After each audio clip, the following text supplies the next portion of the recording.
Buenas noches, hermanos, que el Señor les bendiga.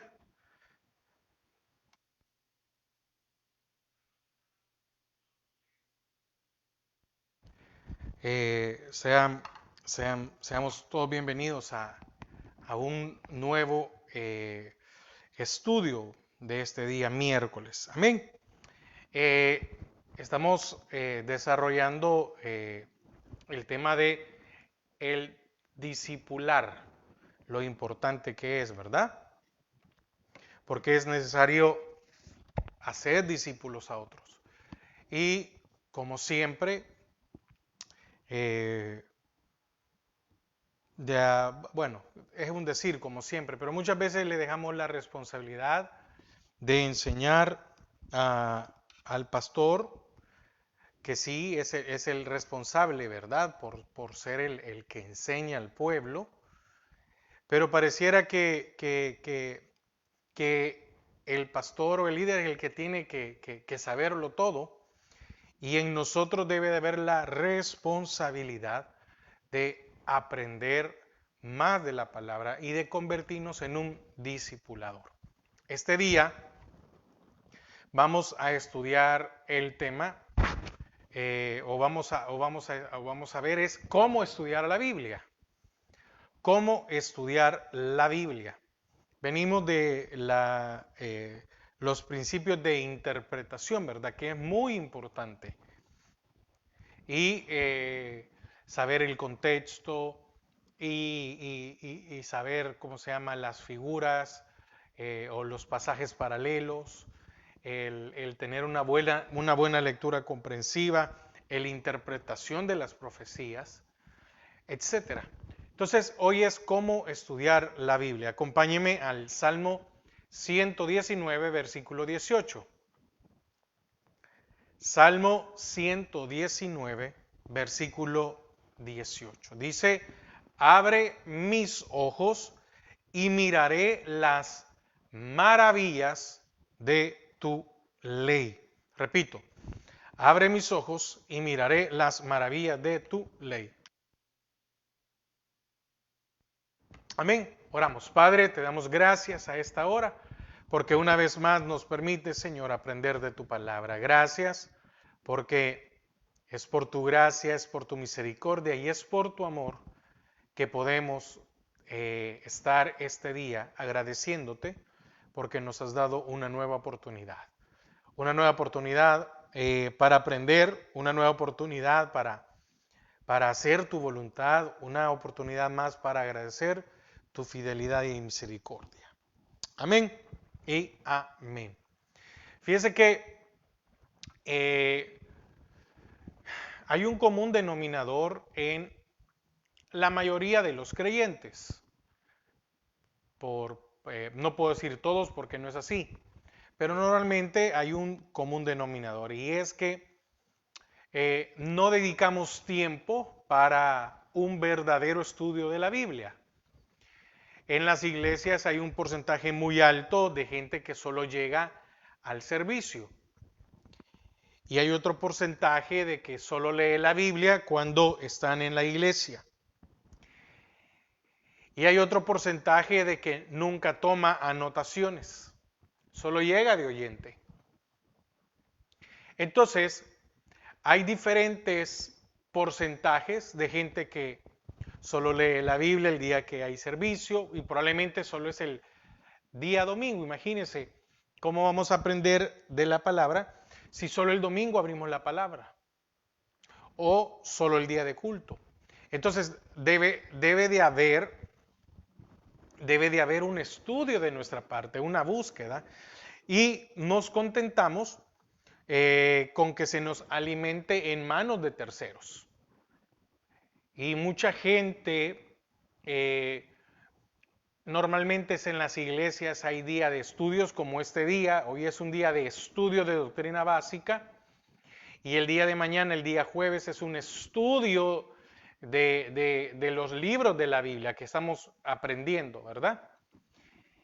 Pero el problema es que muchas personas eh, tienen la costumbre de no solo escuchar al pastor, sino andar escuchando gente que no conocen en YouTube, en Facebook, y le pueden explicar de una manera porque entienden de una manera y le pueden explicar de otra manera. Un ejemplo, hablemos de la santidad. ¿Y cuánta gente eh, explica de una manera diferente la santidad? Para nosotros la santidad es alejarnos de las cosas del mundo, no traer de las cosas del mundo para acá.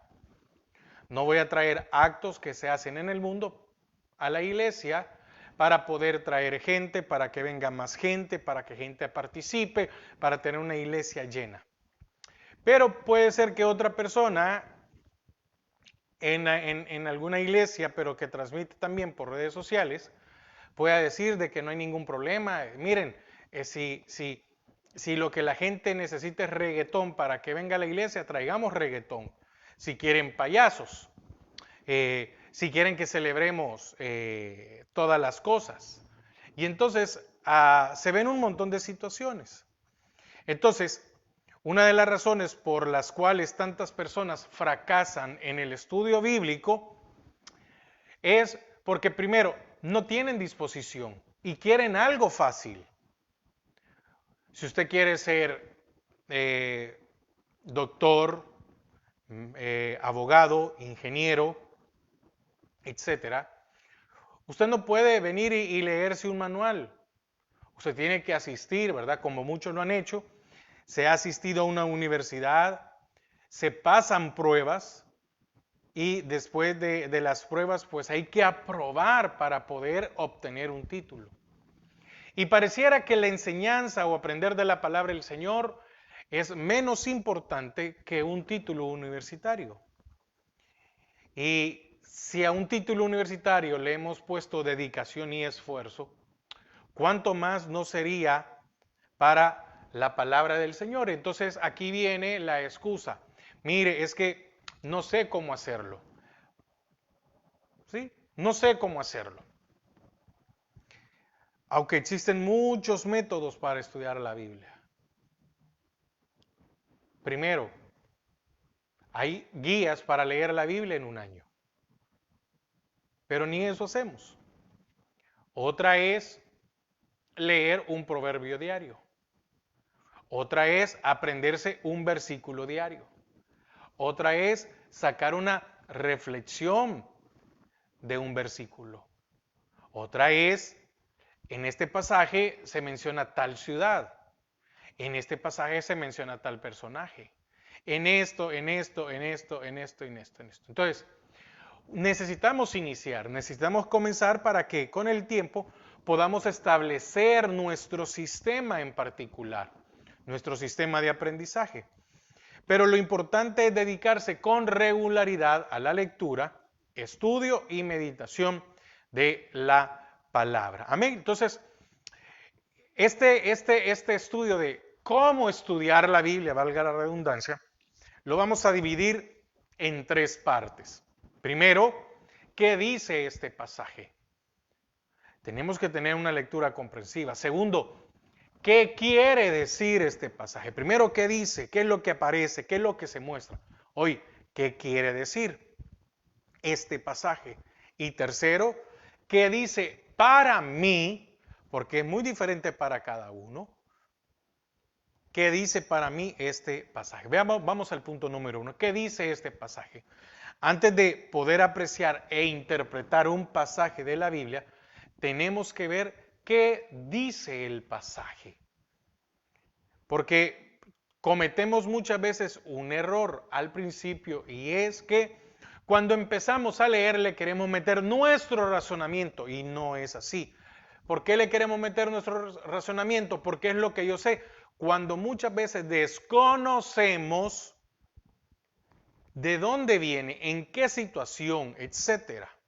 Entonces, este primer paso se llama observación. Y esto significa ver las cosas tal como son. Entonces, quiero que me acompañe a Mateo 17, versículos del 1 al 8. Vamos a ocupar un pasaje que lo ocuparemos como ilustración, como ejemplo para partir. Mateo 17, Mateo 17, versículo del 1 al 8. Y es lo de la transfiguración. Dice, 6 días después Jesús tomó a Pedro, a Jacobo y a Juan su hermano y los llevó aparte a un monte alto. Y se transfiguró delante de ellos y resplandeció su rostro como el sol y sus vestidos se hicieron blancos como el sol. Primero vemos, dice que Jesús tomó a Pedro, Jacobo y a Juan. Los llevó aparte a un monte alto. Se transfiguró delante de ellos y esa transfiguración hizo que resplandeciera su rostro como el sol y sus vestidos se hicieron blancos como la luz. 3. He aquí, le aparecieron Moisés y Elías hablando con él. Imagínense ahora Moisés y Elías a los 4. Entonces Pedro dijo a Jesús, Señor, bueno es para nosotros que estemos aquí. Si quieres, hagamos aquí 3 enramadas. ¿Qué quería hacer Pedro? 3 enramadas. Una para ti, otra para Moisés y otra para Elías. Mientras él aún hablaba, una nube de luz los cubrió. Y aquí una voz desde la nube que decía, este es mi Hijo amado, en quien tengo complacencia. A él oíd. Al oír esto, los discípulos se postraron sobre sus rostros y tuvieron gran temor. Entonces Jesús se acercó y los tocó y dijo, levantaos y no temáis. Y alzando ellos los ojos, a nadie vieron sino a Jesús solo. Amén. Entonces aquí ya estaba el Señor. Entonces, dije que vamos a dividir el tema en 3. Entonces, como primer punto general es qué dice este pasaje. Como un subpunto, literal A. Primero debemos de observar las personas que aparecen en el pasaje. La Biblia trata sobre personajes, sobre personas. Eso es lo primero. Amén. Entonces, ¿quiénes aparecen aquí? Es la pregunta que hay que contestar. Entonces, en esta lectura de Mateo 17, el 1 al 8, vemos al Señor Jesús, vemos a Pedro, a Jacobo, a Juan. Pero después, en la narración de los versículos, nos dice que también que aparece Moisés y Elías. ¿Quiénes están o quiénes aparecen en este? ¿De quién está hablando? Así como cuando usted puede irse allá al ejemplo cuando Natán se presenta con David. Estaba un rey y estaba un profeta. Amén. Etcétera. Ahora, literal B. Debemos de observar los hechos que ocurrieron en el pasaje. Ahora, ¿qué hicieron las personas mencionadas en este pasaje? Entonces, describamos según estos 8 capítulos. Primero, Jesús toma a sus discípulos, los lleva a un monte alto. Tercero, el Señor se transfiguró. Cuarto, aparece Moisés y Elías hablando con él. Pedro dijo que deberían de hacer enramadas, una para cada uno de ellos. 3. Después una nube los cubrió y se escuchó una voz. Séptimo, los discípulos tuvieron temor porque el Señor les dijo, no tengan temor. Y el Señor se acercó a ellos, como octavo, el Señor se acerca a ellos y los tocó. Mire, entonces, qué importante es ver quiénes aparecen, cuáles son los hechos que se dan. Literal C. Observar el lugar donde ocurrieron los hechos. ¿Sí? Muchos creen que lo narrado en este pasaje ocurrió en el Monte Hermón, que significa monte sagrado. Amén. Monte sagrado. Ahora, literal D. Observar, voy a retroceder un poquito al literal C. También dice a un monte alto. Habla de la figura de que estamos en el valle y que debemos de subir a su presencia. Es decir, hay detalles que debemos de atender. Los tomó y subió con ellos a un monte alto, probablemente al monte Hermón, porque era un monte sagrado. Ve, entonces, esos detalles, ¿por qué el Señor solo tomó a 3? ¿Por qué no se llevó a los 9, a los 12 discípulos y dejó a los 9 restantes? Literal, de observar cuándo ocurrieron los hechos o sucesos. No solamente el lugar, sino el tiempo cuando ocurrieron los eventos, que pueden ser muy importantes. ¿Por qué razón? Si fue de noche, ¿sí? Después, si fue en la noche, en el día, en la tarde. Amén. Porque fíjese que en el versículo, en el capítulo 16, dice que Jesús anuncia su muerte en el 16 y resurrección. ¿Sí? Y después habla de toma tu cruz y sígueme. ¿Y cómo comienza? 6 días después. 6 días después ¿de qué? De que el Señor anunciara su muerte. Entonces, hay que observar cuándo ocurrieron los hechos. No solamente el lugar, el tiempo, la hora. Si dice que fue un día soleado, si un día que había frío, si un momento donde había hambre o había abundancia, había sed, etc. Literal, observar por qué ocurrieron los hechos en este pasaje. Es decir, ¿cuál es la razón? Entonces, a menudo veremos en el pasaje la razón por qué sucedió cierta cosa. Palabras como por qué el para qué y por qué explican el motivo de algún hecho. Probablemente uno de los propósitos era hacer a los discípulos testigos presenciales de la gloria de Cristo, de la gloria del Señor, porque ellos fueron testigos. Esto lo podemos ver en Segunda de Pedro 1,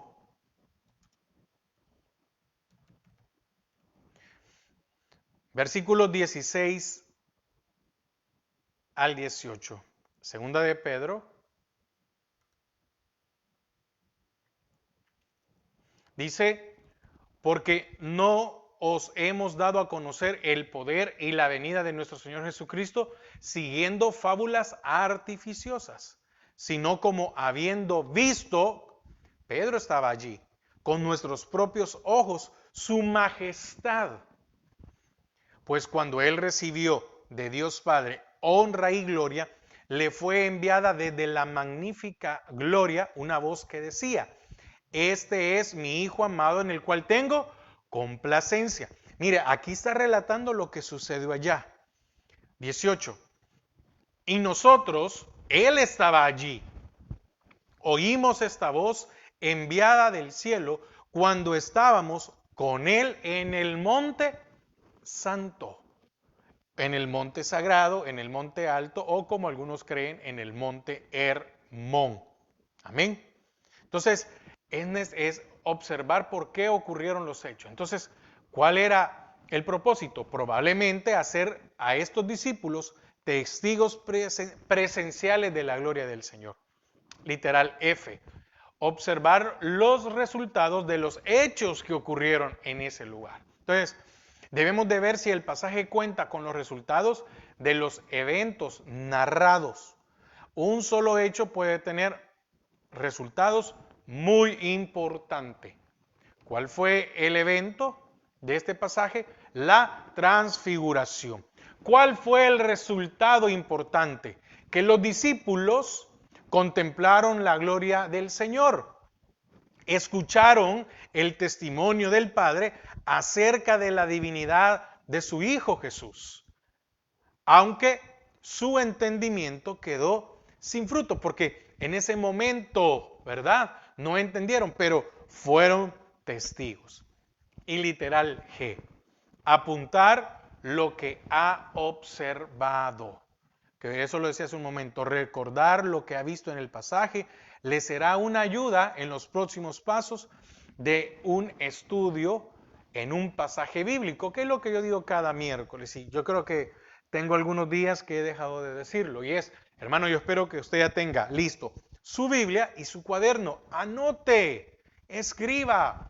Cuando vaya al servicio de la iglesia, de su iglesia, anote los puntos importantes de lo que el ministro, el siervo de Dios, el pastor o el pastor está compartiendo y eso le va a ayudar, porque eso le ayuda a tener atención a la enseñanza, que muchas veces nos pasa que no estamos anotando y estamos pensando otras cosas. Ahora, entonces, amén. Entonces, aquí podemos ver qué dice este pasaje. ¿Qué dice? Hemos observado todas las cosas. Ahora, segundo punto, ¿qué dice? ¿Qué quiere decir? Aquí viene una interpretación, porque en el pasaje solo leímos. Ahora viene la interpretación.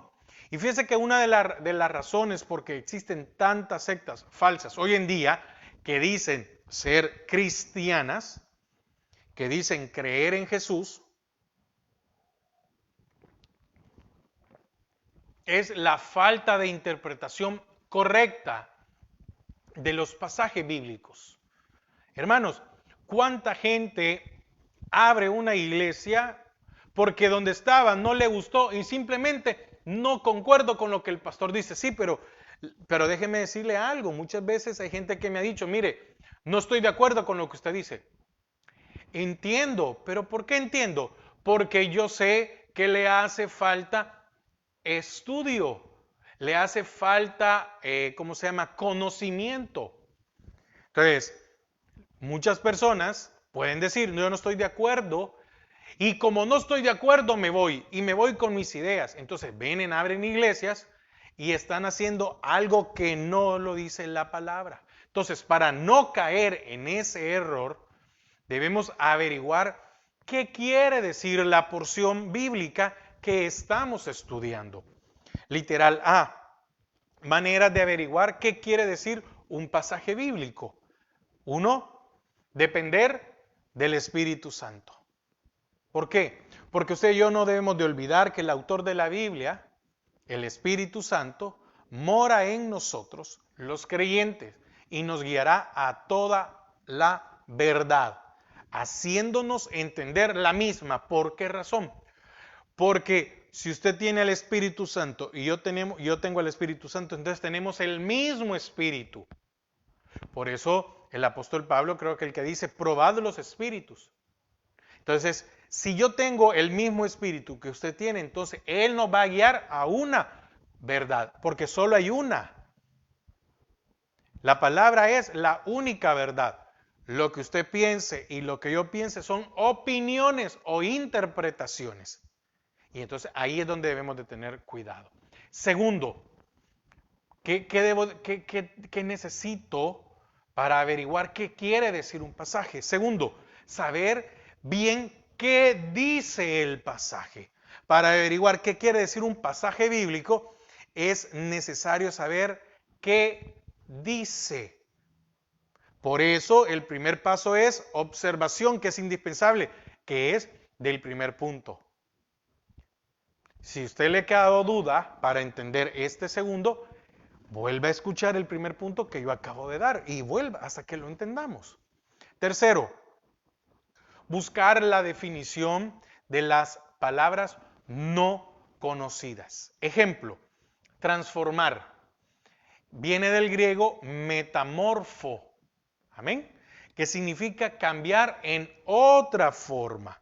Fíjese que esta palabra se emplea en Romanos 12:2. Acompáñeme, Romanos 12:2. Y dice, no os conforméis a este siglo, sino transformaos por medio de la renovación de vuestro entendimiento, para que comprobéis cuál sea la buena voluntad de Dios, agradable y perfecta. Amén. Entonces, aquí la palabra transformar de Romanos 12:2, que viene del griego metamorfo, recuerde que la Biblia fue escrita en hebreo, en arameo y en griego. Y una palabra en el Nuevo Testamento no necesariamente va a significar lo mismo en el Antiguo. En el antiguo puedo yo leer, porque recuerde, es una traducción, la palabra transformar, pero probablemente ahí tenga otro significado. Pero en el griego, esta es metamorfo, transformar, y se refiere al cambio total que han de sufrir los creyentes. Es una transformación total. Dejamos el viejo hombre y tenemos un nuevo hombre. ¿Por medio de qué? Por medio de la renovación de nuestra mente. El tiempo presente indica un proceso, sino transformados. Ahora, acompáñeme a 2 Corintios 3:18. 2 Corintios 3:18. Dice, por tanto, nosotros todos, mirando a cara descubierta como en un espejo la gloria del Señor, somos transformados. Somos. No dice fuimos ni seremos. Está hablando aquí del alma. Somos transformados de gloria en gloria en la misma imagen, como por el Espíritu del Señor. Entonces, recuerde, aquí está hablando de nuestra alma, porque es presente. Si fuera a futuro, estaría hablando del cuerpo, probablemente, porque puede ser que esté hablando como de la transformación, como de la luz de la aurora que va en aumento. Es decir, podríamos poner, una transformación y en un año, entonces sigue hablando del alma, pero otra puede hablar de la transformación futura, está hablando del cuerpo. Entonces también eso hay que saber entender los tiempos, las secciones, ¿verdad? Entonces, el tiempo presente indica un proceso, somos transformados, el cual será llevado a cabo por el Espíritu Santo en los nacidos de nuevo. Ahora, cuarto punto, y aquí hay que tener un poco de cuidado. ¿Por qué? Porque el cuarto punto es leer el mismo pasaje bíblico en otra traducción de la Biblia. Muchas veces el consultar otra traducción puede ayudarnos a tener una idea más completa de lo que significa el pasaje que estamos estudiando. Ahora, es importante consultar una traducción hecha por un grupo responsable y no por una secta falsa. ¿Sí? Un ejemplo, nosotros ocupamos como base, porque es la Biblia que sentimos más confiable, la Reina Valera 1960. Hay otras versiones, un ejemplo, la Biblia de las Américas, la Biblia de... yo soy un poco muy cuidadoso con la nueva versión internacional, porque si usted tiene una base, un conocimiento, usted puede detectar cuando algo ha sido modificado por o con algo. Entonces, de hecho, en mi selección, no me gustan las demás Reina Valera, las más actuales. A mí no me gustan. Entonces, yo prefiero seguir predicando con la 1960. La 95, la 2000, no sé cuál. No me siento cómodo. No me siento cómodo. Y muchos dicen, pero hermano, mire, esa ya tiene 60 y pico de años que se le hizo la última revisión. Sí, pero esa la sigo sintiendo bien. Entonces, hay que tener cuidado. Y lo que sucede es que hoy hasta en las aplicaciones en línea podemos encontrar un montón. Hay que tener cuidado. Muchos ocupan la Biblia de las Américas porque es la que el pastor en la iglesia, el pastor de ellos, como muchas personas, ocupa en un lado Nueva Versión Internacional u otra. Como le digo, entonces hay que tener mucho cuidado. Podríamos ocupar la de las Américas, una que se llama Pratt, y con un poco de cuidado. Pero no por hablar mal. La Nueva Versión Internacional, es decir, léalas a la par, porque usted tiene que hacer un paralelo o un comparativo, mejor dicho, un comparativo para que vea si no está diciendo otra cosa. Ahora, quinto, leer otras porciones bíblicas sobre el mismo tema. Eso ya lo vimos sobre los pasajes paralelos. Pero se debe poner atención también en los contextos, también ya se explicó. Porque esta práctica ayudará mucho en la correcta interpretación de la Biblia. Fíjese que en Lucas 9, 28 al 33, que siempre habla de la transfiguración, que la misma cita que leímos en Mateo, amén, en Mateo 17, pero en Lucas aclara que los discípulos se encontraban cargados de sueños, de dormir, ¿verdad? Y que Moisés y Elías hablaban con el Señor Jesús respecto a su partida de este mundo y a la resurrección. Pero en Mateo no dice, oiga, Mateo no dice que se estaban durmiendo, Lucas sí. Entonces, en el caso de los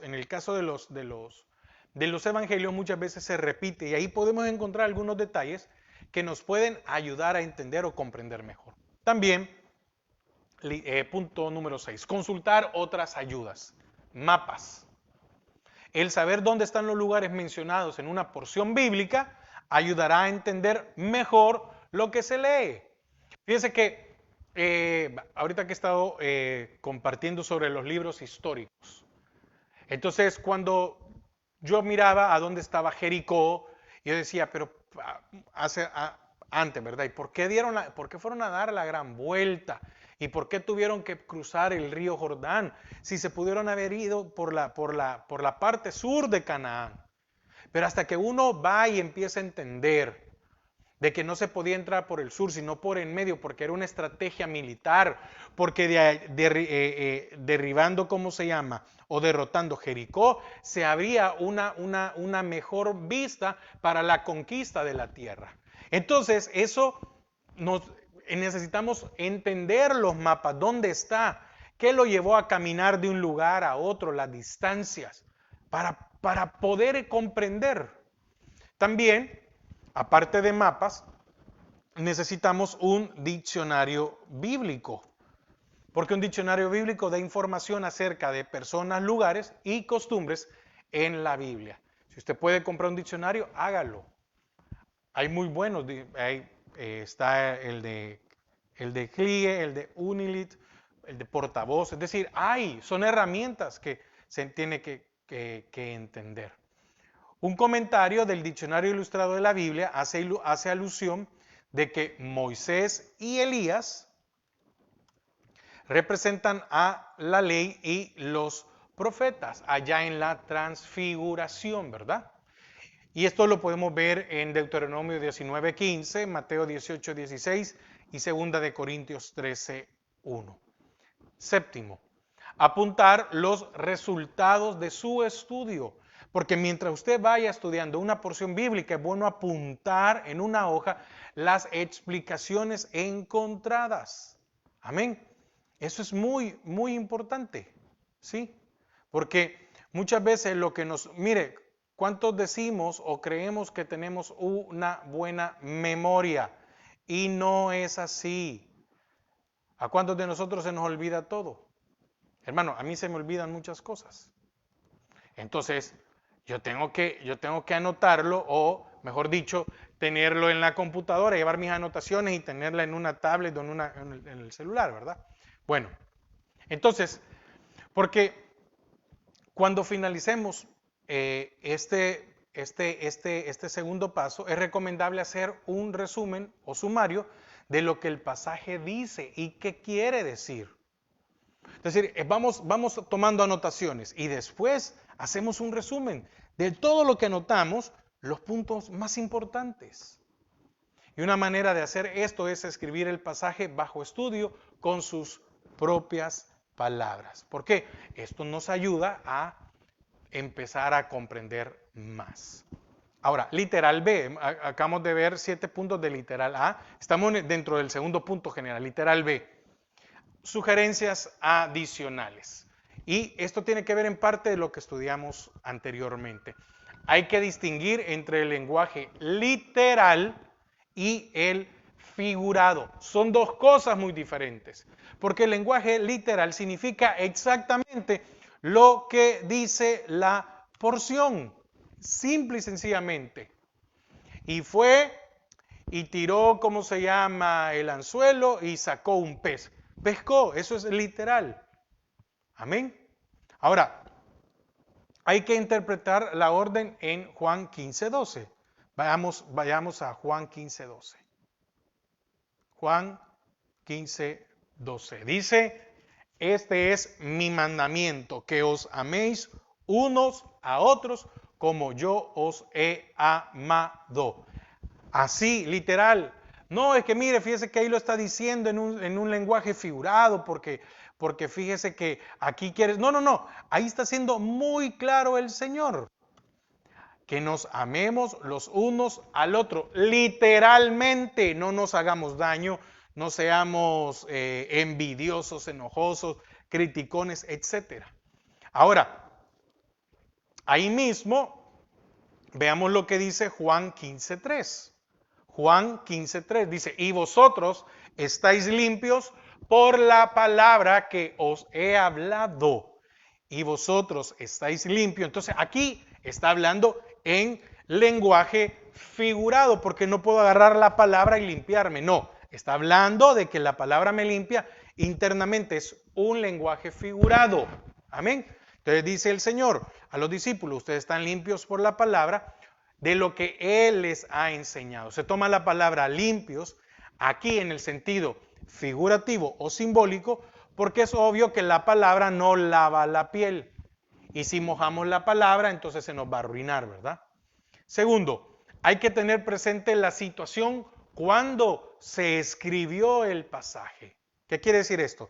Se debe de averiguar cuáles eran las costumbres y las condiciones morales y espirituales de la época o situación cuando se escribió el pasaje. ¿Por qué? Porque la Biblia ha sido escrito en tiempo de la historia. Entonces, allá la costumbre oriental, y dentro de esta costumbre oriental podemos ver una costumbre, muchas veces decimos árabe, y otra costumbre judía, u otra costumbre egipcia, etc. Entonces, tenemos que tener ese cuidado, averiguar cuáles eran las costumbres, las condiciones morales y espirituales. Y vamos con el tercer punto general. ¿Qué dice para mí este pasaje? Amén. Entonces, supongamos que hay una ama de casa a la cual se le ha quemado la mano, se quemó la mano mientras ella estaba cocinando. Le cayó agua caliente o un poco de aceite, etc. Entonces tiene una hija, corre a la farmacia para traerle un frasco de ungüento. Entonces, para que el ungüento le pueda curar esa quemada, ¿qué tiene que hacer la hija? Bueno, la hija tiene que aplicarlo en la parte quemada, no en la parte donde no está quemada. Amén. Entonces, asimismo es con la palabra del Señor. Tiene que ser aplicada a nuestra vida. Entonces, literal A. ¿Qué significa aplicar la Biblia a la vida? Significa preguntarse, ¿qué dice este versículo para mí? ¿Qué puedo sacarle?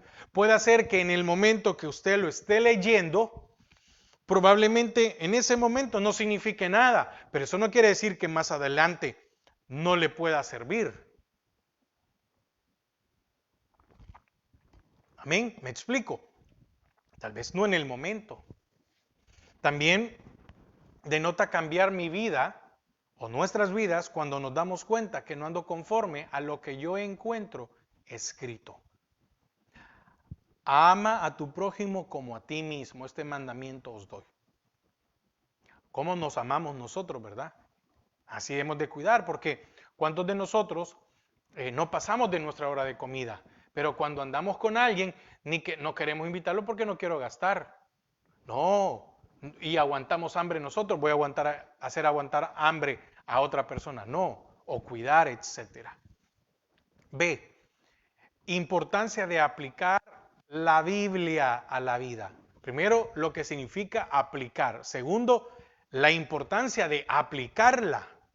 Una cosa es el significado. ¿Qué significa? Que debo de amar. Entonces, ahora la importancia de que lo tengo que aplicar, lo tengo que hacer. ¿Por qué? Porque el propósito principal de la palabra es que nosotros hagamos cambios en nuestras vidas. Usted es un lector, yo soy un lector, entonces el propósito principal de la palabra es hacer cambio en la vida de aquellos que leen su palabra. Porque Timoteo, 2 Timoteo 3:16 dice que la escritura es útil para enseñar, para reprender, corregir e instruir en justicia o redarguir. Entonces, si estudiamos la Biblia sin aplicarla a la vida, perderemos el propósito principal del estudio bíblico. Entonces, hermanos, en mí está la responsabilidad que yo lo que preparo para compartirle a usted o a los hermanos el día domingo, yo tengo que aplicarlo a mi vida. No puede ser que yo prepare un estudio y hermanos hagan. No, me tengo que incluir. Hermanos, hagamos esto. Literal C. ¿Cómo aplicar la Biblia a la vida? Bueno, ya hemos visto dos pasos importantes en la lectura de la Biblia. Entonces, ¿qué tenemos que hacer? Ya lo vimos en la primera parte de la enseñanza, observar lo que dice el pasaje. El segundo paso, la interpretación, es decir, querer decir la segunda lección o la segunda parte de lo que hemos visto. Y ahora estamos estudiando el tercer pasaje o el tercer punto, que es la aplicación, o qué quiere decir para mí lo que yo estoy leyendo, no para lo de mi hermano, porque no se la voy a aplicar a mi hermano, me la voy a aplicar a mí. Entonces, veamos cómo se hace la aplicación a uno mismo. ¿Amén? Entonces, ¿qué tenemos que hacer? Porque para entender este tercer punto, ¿qué tenemos que hacer? Primero, averiguar si el pasaje se puede aplicar directamente a nosotros hoy día. Hay algunos pasajes bíblicos que tienen aplicación para todo tiempo y para toda persona. Allá en el Antiguo Testamento se decía que había que ser un sacrificio. Ahora nuestra vida debe de ser un sacrificio, Señor. Hoy no voy a traer un animal para matarlo, pero ahora tengo que traer mi vida ante el altar para que sea un sacrificio, morir a mí. Y muchas veces los pasajes que no tienen aplicación directa para nosotros, sí tienen principios que rigen en todo tiempo. Principios. Ser una ofrenda, presentar una ofrenda delante del Señor. Ese es el principio y lo seguimos haciendo al día de hoy. Ahora, segundo, debemos hacernos ciertas preguntas, como ¿qué aprendo en este pasaje con respecto a mi relación con Dios?